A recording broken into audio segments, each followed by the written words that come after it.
BSP मुखिया मायावती कुछ बोल रही हैं, सुनते हैं उनको। पूरे देश भर में बीएसपी के लोग कुछ अलग हटकर अर्थात कोरोना महामारी के चलते वह सभी सरकारी नियमों का भी पालन करते हुए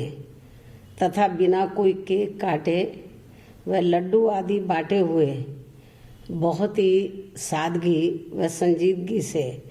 विशेषकर कोरोना के कारण दुखी व पीड़ित चल रहे लोगों की थोड़ी बहुत मदद करने के खास उद्देश्य से इसे विभिन्न स्तर पर व पूरी तैयारी के साथ ही अपने महान संतों, गुरुओं व महापुरुषों में भी खासकर महात्मा ज्योतिराव फूले, छत्रपति शाहू जी महाराज, नारायणा गुरु, बाबा साहब डॉक्टर भीमराव अंबेडकर एवं मान्यवर श्री कांशीराम जी आदि की सर्वजन हिताय व सर्वजन सुखाय की नीतियों पर आधारित उनकी मानवतावादी सोच व मूवमेंट को ध्यान में रखकर इसको जन कल्याणकारी दिवस के रूप में ही मना रहे हैं। जिनके बताए हुए रास्तों पर चलकर ही मैंने उनकी इसी सोच व मूवमेंट को आगे बढ़ाने के लिए अपनी पूरी जिंदगी भी समर्पित की है और इसी धारणा के तहत ही मेरे जन्मदिन को मनाने के मौके पर हर वर्ष बीएसपी के लोग अपने अपने क्षेत्रों में तथा अपनी आर्थिक सामर्थ्य को देखते हुए सर्व समाज में से विशेषकर गरीब, कमजोर, लाचार, असहाय व अन्य अति जरूरतमंद लोगों की विभिन्न रूपों में मदद भी करते हैं, जिसकी इस बार खासकर कोरोना महामारी के चलते ऐसे लोगों की आर्थिक मदद करने की काफ़ी सख्त ज़रूरत भी है। वैसे भी समाज में विशेषकर गरीब, कमज़ोर व उपेक्षित वर्गों के हित व कल्याण के लिए हमेशा हमारी पार्टी अति गंभीर, तत्पर, संवेदनशील, ईमानदार व संघर्षरत रहती है, जिसके मुताबिक चलकर ही बीएसपी ने यूपी में 4 बार अपने नेतृत्व में यह सरकार भी चलाई है। लेकिन ये सब यहाँ जातिवादी, पूंजीवादी व संकीर्ण मानसिकता रखने वाली विपक्षी पार्टियों को अच्छा नहीं लगा और फिर इन्होंने यहाँ बीएसपी के विरुद्ध अंदर अंदर एक होकर वह किस्म किस्म के साम, दाम, दंड भेद आदि अनेकों हथकंडे इस्तेमाल करके हमारी पार्टी को आगे सत्ता में आने से रोका है। और अब तो ये विरोधी पार्टियां षड्यंत्र के तहत खासकर कमजोर वर्गों में से स्वार्थी किस्म के लोगों की खरीद फरोख्त करके वह पर्दे के पीछे से उनके जरिए अनेकों संगठन एवं पार्टियां आदि बनवा के तथा अपने फायदे के हिसाब से चुनाव में उनके उम्मीदवार उतार कर इनका अर्थात कमज़ोर वर्गों के लोगों का वोट बांटने में लगी हुई हैं ताकि बीएसपी के उम्मीदवार सफल ना हो सके। और फिर ये पार्टियां अंग्रेजों की फूट डालो राज करो की नीति की तरह ही हमेशा यहाँ कमज़ोर व उपेक्षित वर्गों के ऊपर राज करके इनका शोषण व उत्पीड़न आदि करती रही हैं। लेकिन इनके इस हथकंडे को भी बीएसपी के लोगों को कामयाब नहीं होने देना है, बल्कि अपनी फिर से यहाँ खुद की सरकार बनाने के लिए इन्हें पूर्ण रूप से आशावादी बनकर व इसके जवाब में इनको अपने कमज़ोर एवं उपेक्षित वर्गों के वोटों को किसी भी कीमत पर बंटने व बिकने नहीं देना है। अर्थात इनके इन सभी हथकंडों का मुकाबला करके इन वर्गों को पुनः यहाँ सत्ता हासिल करना है। तभी यहाँ सर्व समाज में से खासकर गरीब, दलित, आदिवासी, पिछड़ा वर्ग, मुस्लिम व अन्य धार्मिक अल्पसंख्यक समाज के लोगों की सामाजिक एवं आर्थिक स्थिति में तथा साथ ही किसान, मजदूर, व्यापारी एवं अन्य मेहनतकश लोगों की भी दयनीय स्थिति में काफ़ी कुछ सुधार व बदलाव आ सकता है। और इसके लिए बीएसपी के लोगों को पूर्ण रूप से आशावादी बनकर व खासकर सन 2003 के अपने खुद के अनुभवों से भी काफ़ी कुछ प्रेरणा लेकर इन्हें पुनः यहाँ सत्ता में वापस आना है, जिसके बारे में यहाँ मैं ये बताना जरूरी समझती हूँ कि सन 2002 में जब बीएसपी के नेतृत्व में बीएसपी व बीजेपी की संयुक्त सरकार बनी थी, तो तब कुछ समय के बाद ही सन 2003 में जब हमें बीजेपी की शर्तों से ये लगा कि इनके साथ मिलकर लोकसभा का आम चुनाव लड़ने से हमारी पार्टी की नीतियाँ काफ़ी कुछ गड़बड़ा सकती हैं, तो तब फिर मैंने उस समय अपनी पार्टी व मूवमेंट के हित में लगभग 16 महीनों की चली सरकार के दौरान ही अपने मुख्यमंत्री के पद व अपनी सरकार को खुद ही छोड़ दिया था। तो तब उस समय हमारी पार्टी के लोग काफ़ी निराश हो गए थे, लेकिन जब मैंने उनको ये समझाया, पार्टी के कैडर को ये समझाया कि राजनीति में कुर्सी व सत्ता बड़ी नहीं होती है, बल्कि उससे बड़ी पार्टी व उसकी नीतियाँ एवं सिद्धांत होते हैं, और इस मामले में हमें अपने संतों, गुरुओं व महापुरुषों के संघर्षों से भी काफ़ी कुछ सबक सीखना चाहिए। तो तब फिर उस दौरान हमारी पार्टी के लोग धीरे धीरे अपनी निराशा को छोड़कर व आशावादी बनकर यहाँ के लिए अपने बलबूते पर अपनी सरकार बनाने के लिए पूरे जी जान से जुट गए थे, जिसके कारण फिर सन 2007 में बीएसपी की अकेले अपने बलबूते पर ही खुद की सरकार बन गई थी। कहने का तात्पर्य ये है कि हमें राजनीति में कुर्सी व सत्ता के लालच में आकर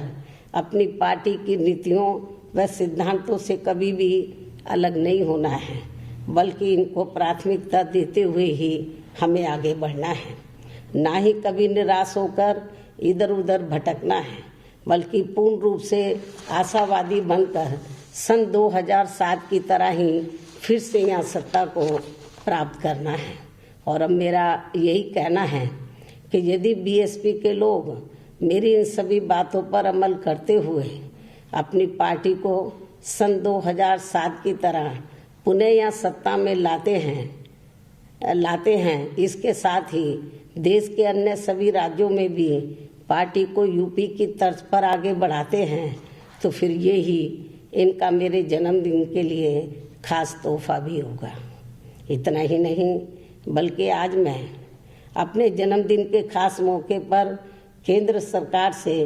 कुछ आग्रह भी करना चाहूँगी, जो ये है कि दिल्ली में किसान काफ़ी लंबे समय से अपनी मांगों को लेकर जबरदस्त आंदोलित है, और उनकी मांगों को लेकर किसानों व केंद्र सरकार के बीच में कई बार वार्ता भी हो चुकी है, जो अभी तक नाकाम रही है, और आज भी इनकी वार्ता होने वाली है, जिसको लेकर हमारी पार्टी आज पुनः ये अनुरोध करती है कि केंद्र सरकार को अब इनकी सभी मांगों को, जिसमें 3 कृषि कानून वापस लेना खास है, तो इनकी सभी मांगों को मान लेना चाहिए, तो ये बेहतर होगा, क्योंकि किसान अपने हित व अहित को अच्छी प्रकार से समझते हैं। इसके साथ ही यहाँ हमारी पार्टी का केंद्र सरकार से ये भी कहना है कि देश में कल से कोरोना टीकाकरण का अभियान शुरू हो रहा है, जिसका बीएसपी स्वागत भी करती है, लेकिन इसके साथ ही यहाँ हमारी पार्टी का ये भी विशेष अनुरोध है कि केंद्र की सरकार ये कोरोना वैक्सीन पूरे देश के आम लोगों को फ्री में ही दे, तो ये उचित होगा। और यदि केंद्र की सरकार हमारे इस विशेष अनुरोध को स्वीकार नहीं करती है, तो फिर ऐसी स्थिति में देश की सभी राज्य सरकारों को इन्हें ये सुविधा फ्री में ही देनी चाहिए। ये भी हमारी पार्टी का सभी राज्य सरकारों से विशेष अनुरोध भी है, और इस मामले में मैं खासकर यूपी के लोगों को एडवांस में ही आज ये भी विश्वास दिलाना चाहती हूँ कि यदि केंद्र व यूपी की वर्तमान भाजपा सरकार भी यहाँ के आम लोगों को ये सुविधा फ्री में नहीं देते हैं तो फिर इस बार यहाँ बीएसपी की सरकार बनने पर इन्हें ये सुविधा फ्री में ही दी जाएगी। किंतु फिर भी हमारी पार्टी यही चाहती है कि केंद्र की सरकार इन दोनों मामलों में अर्थात किसानों व वैक्सीन के मामले में अपना जरूर सकारात्मक रवैया अपनाए, जिसका सभी को इंतजार भी है। इसके अलावा आज मैं अपने जन्मदिन के मौके पर ये भी स्पष्ट कर देना चाहती हूँ कि कुछ ही समय के बाद उत्तर प्रदेश व उत्तराखंड स्टेट में भी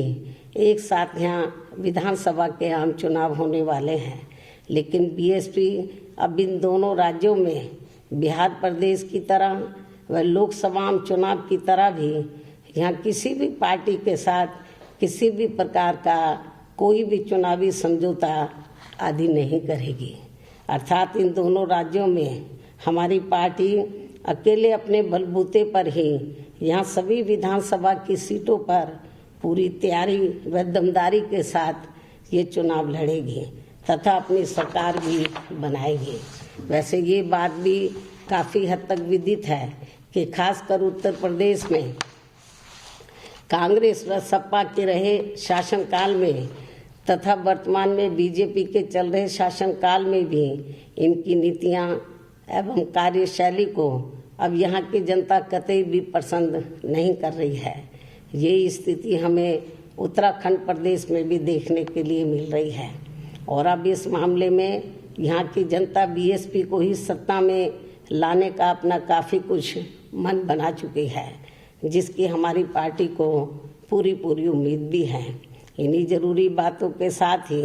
अब मैं अपने जन्मदिन के खास मौके पर मेरे खुद के द्वारा लिखित पुस्तक मेरे संघर्षमय जीवन एवं बीएसपी मूवमेंट का सफरनामा का हिंदी व अंग्रेजी संस्करण भी, जो मुख्यतः एक वर्ष के भीतर पार्टी व मूवमेंट के कार्यकलापों व संघर्षों आदि का साफ सुथरा लेखा जोखा होता है, उसे भी जारी किया जाता है। जो ये पुस्तक खासकर वर्तमान में नई पीढ़ी व आगे आने वाली पीढ़ी के लिए भी काफ़ी प्रेरणादायक साबित होगी, ताकि मान्यवर श्री कांशीराम जी की कड़ी त्याग तपस्या व कठोर मेहनत से बनी बीएसपी की अम्बेडकरवादी व मानवतावादी मूवमेंट आगे ही बढ़ती रहे। अर्थात फिर ये मूवमेंट आगे कभी भी रुके ना। और अब मैं इस पुस्तक का विमोचन करूं, लेकिन इससे पहले मैं पूरे देश भर में अपनी पार्टी के लोगों का व शुभचिंतकों का भी, जो इस बार मेरे जन्मदिन को कोरोना महामारी को विशेष ध्यान में रखकर व इसके कारण दुखी एवं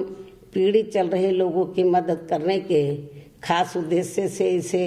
बहुत ही सादगी व संजीदगी से जन कल्याणकारी दिवस के रूप में मना रहे हैं, उन सभी का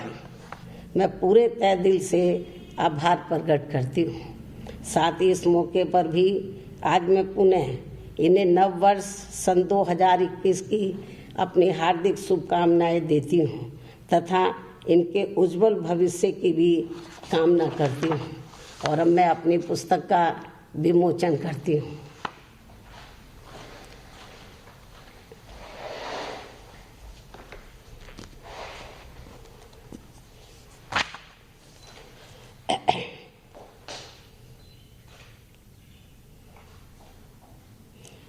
ये हिंदी संस्करण है। इसका